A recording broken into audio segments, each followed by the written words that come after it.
YouTube channel में उपस्थित सभी को मेरा नमस्कार।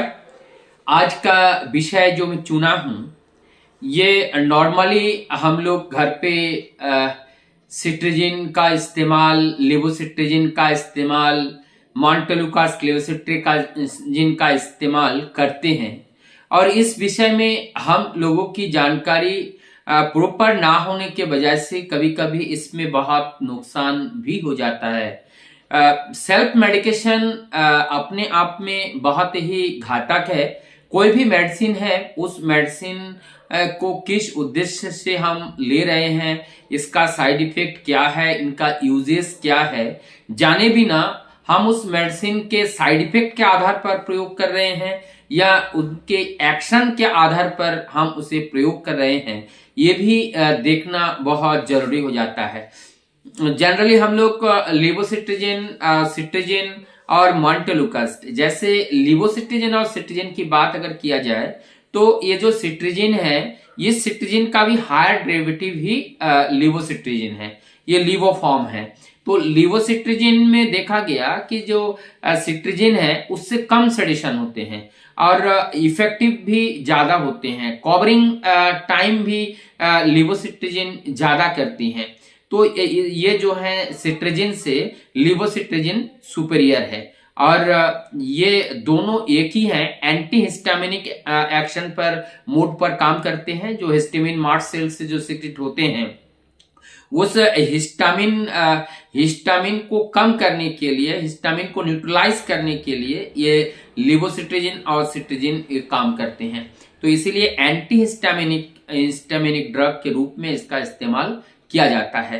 और इसी के बाद जो ब्रोंकोडायलेटर है, ब्रोंकोडायलेटर के रूप में हम मॉन्टेलुकास आजकल इस्तेमाल करते हैं। मॉन्टेलुकास जो एलर्जी के वजह से स्वेलिंग आ जाते हैं और उस स्वेलिंग को सबसाइड करने का जो काम है वो मॉन्टेलुकास करता है। ये ल्यूकोट्राइन एंटागोनिस्ट की तरह ये काम करते हैं।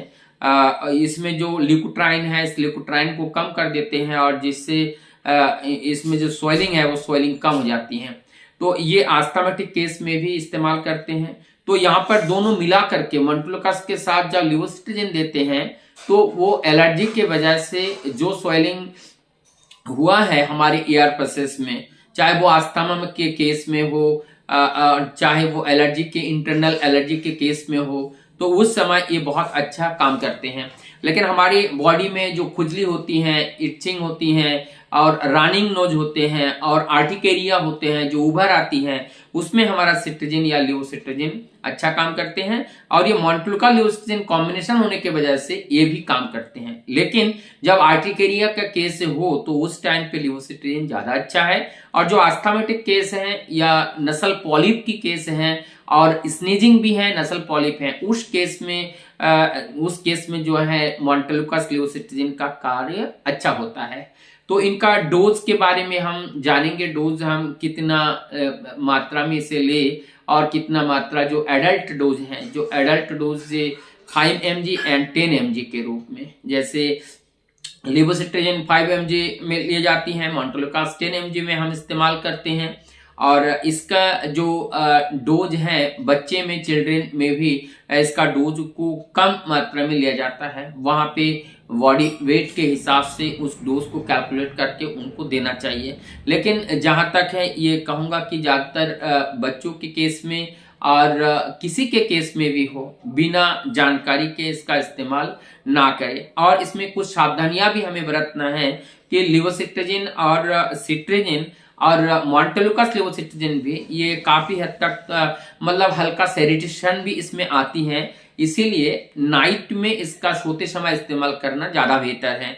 ड्राइविंग के टाइम पे या कोई अल्कोहल ले रखे हैं उसके बाद अगर इसका इस्तेमाल करते हैं तो इसमें बहुत ज्यादा नुकसान होने का डर रहता है। ये कुछ बातें थी जो सिट्रीजिन, लेवोसिट्रीजिन और मॉन्टेलुकास लेवोसिट्रीजिन को लेकर जो मैं आप लोगों के सामने रखने का प्रयास किया।